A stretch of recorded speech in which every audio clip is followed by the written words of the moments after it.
जय श्री माधव।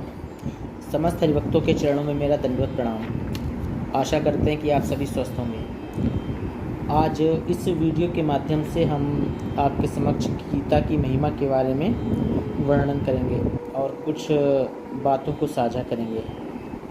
वीडियो प्रारंभ करने से पहले एक निवेदन है कि वीडियो को श्रद्धापूर्वक और धैर्यपूर्वक श्रवण कीजिएगा और यदि वीडियो अच्छा लगे तो आशीर्वाद स्वरूप चैनल को सब्सक्राइब करके हमको स्नेह प्रदान कीजिएगा। जय श्री माधव। तो आइए शुरू करते हैं। श्रीमद् भगवद गीता साक्षात भगवान की दिव्य वाणी है। इसकी महिमा अपार है, अपरिमित है। उसका यथार्थ में वर्णन कोई नहीं कर सकता। शेष, महेश, गणेश भी इसकी महिमा को पूरी तरह से नहीं कह सकते, फिर मनुष्य की तो बात ही क्या है। इतिहास, पुराणों आदि में जगह जगह इसकी महिमा गाई गई है, परंतु जितनी महिमा इसकी अब तक गाई गई है उसे एकत्र भी कर लिया जाए तो भी यह नहीं कहा जा सकता कि इसकी महिमा इतनी ही है। सच बात तो यह है कि इसकी महिमा का पूर्णतः वर्णन हो ही नहीं सकता। जिस वस्तु का वर्णन हो सकता है वह अपरिमित कहाँ रहेगी, वह तो परिमित हो गई। गीता एक परम रहस्यमय ग्रंथ है। इसमें संपूर्ण वेदों का सार संग्रह किया गया है। इसकी रचना इतनी सरल और सुंदर है कि थोड़ा भी अभ्यास करने से मनुष्य उसको सहज ही समझ सकता है, परंतु इसका आशय इतना गूढ़ और गंभीर है कि आजीवन निरंतर अभ्यास करते रहने पर भी उसका अंत नहीं आता। प्रतिदिन नए नए भाव उत्पन्न होते ही रहते हैं। इससे वह सदा नवीन ही बना रहता है एवं एकाग्रचित्त होकर श्रद्धा भक्ति सहित विचार करने से इसके पद पद में परम रहस्य भरा हुआ प्रत्यक्ष प्रतीत होता है। भगवान के गुण, प्रभाव, स्वरूप, तत्व, रहस्य और उपासना का तथा कर्म एवं ज्ञान का वर्णन जिस प्रकार इस गीता शास्त्र में किया गया है वैसा अन्य ग्रंथों में एक साथ मिलना कठिन है। भगवद गीता एक ऐसा अनुपमेय शास्त्र है जिसका एक भी शब्द सदुपदेश से खाली नहीं है। गीता में एक भी शब्द ऐसा नहीं है जो रोचक कहा जा सके। जिसमें जितनी बातें कही गई हैं वे सभी अक्षरशः यथार्थ हैं। सत्य स्वरूप भगवान की वाणी में रोचकता की कल्पना करना उसका निरादर करना है। गीता सर्वशास्त्रमयी है। गीता में सारे शास्त्रों का सार भरा पड़ा हुआ है। इसे सारे शास्त्रों का खजाना कहें तो भी आश्चर्य की बात न होगी। गीता का भली भांति ज्ञान हो जाने पर सब शास्त्रों का तात्विक ज्ञान अपने आप ही हो सकता है। उसके लिए अलग परिश्रम करने की कोई आवश्यकता नहीं रहती। महाभारत में भी कहा गया है सर्वशास्त्रमयी गीता, परंतु इतना ही कहना पर्याप्त नहीं है, क्योंकि सारे शास्त्रों की उत्पत्ति वेदों से हुई है।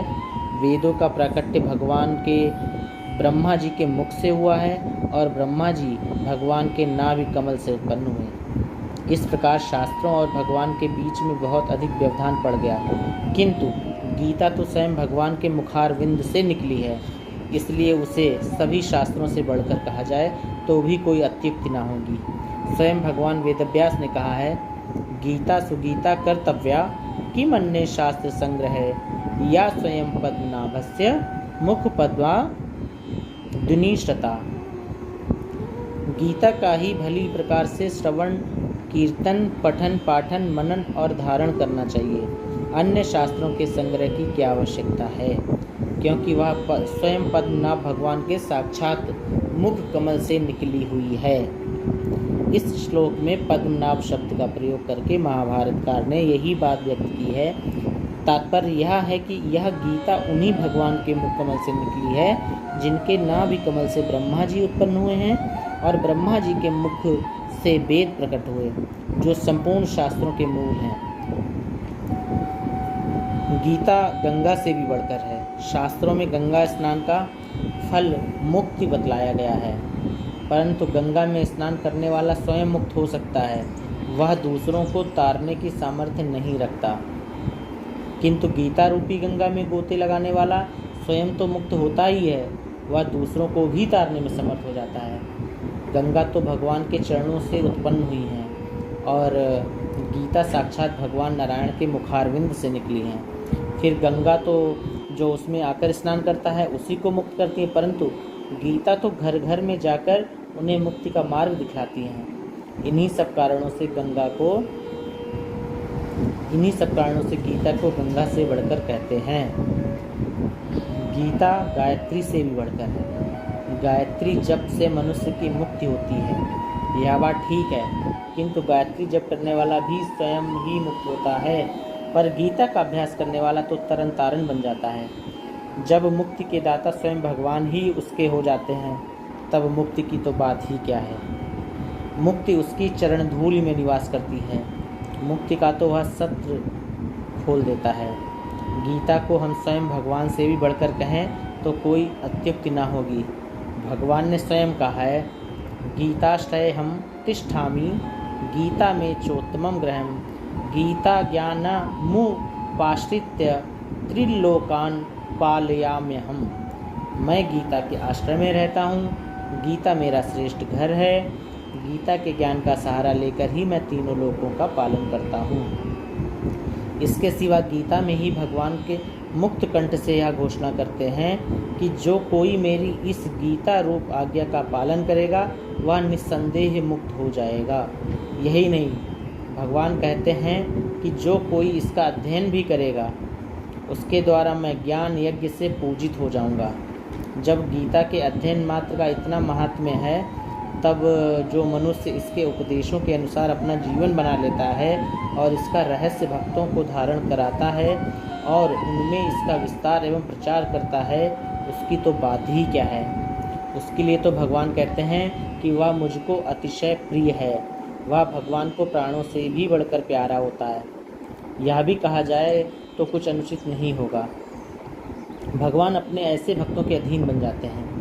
अच्छे पुरुषों में भी यह देखा जाता है कि उनके सिद्धांतों का पालन करने वाला जितना उन्हें प्रिय होता है, उतने प्यारे उन्हें अपने प्राण भी नहीं होते हैं। गीता भगवान का प्रधान रहस्यमय आदेश है। ऐसी दशा में उसका पालन करने वाला उन्हें प्राणों से भी बढ़कर प्रिय हो, इसमें आश्चर्य ही क्या है। गीता भगवान का श्वास है, हृदय है और भगवान की वाङ्मयी मूर्ति है। जिसके हृदय में, वाणी में, शरीर में तथा समस्त इंद्रियों एवं उनकी क्रियाओं में गीता रम गई है, वह पुरुष साक्षात गीता की मूर्ति है। उसके दर्शन, स्पर्श, भाषण एवं चिंतन से भी दूसरे मनुष्य परम पवित्र बन जाते हैं। फिर उसके आज्ञा पालन एवं अनुकरण करने वालों की तो बात ही क्या है। वास्तव में गीता के समान संसार में यज्ञ, दान, तप, तीर्थ, व्रत, संयम और उपवास आदि कुछ भी नहीं है। गीता साक्षात भगवान श्री कृष्ण के मुखारविंद से निकली हुई वाणी है। इसके संकलनकर्ता श्री व्यास जी हैं। भगवान श्री कृष्ण ने अपने उपदेश का कितना ही अंश तो पद्मों में ही कहा था, जिसे व्यास जी ने ज्यों का त्यों रख दिया। कुछ अंश जो उन्होंने गद्य में कहा था, उसे व्यास जी ने स्वयं श्लोकबद्ध कर लिया। साथ ही अर्जुन, संजय एवं धृतराष्ट्र के वचनों को अपनी भाषा में श्लोकबद्ध कर लिया और इस 700 श्लोकों के पूरे ग्रंथ को 18 अध्यायों में विभक्त करके महाभारत के अंदर मिला लिया, जो आज हमें इस रूप में उपलब्ध है। तो ये हमारे गीता का महत्व का वर्णन था।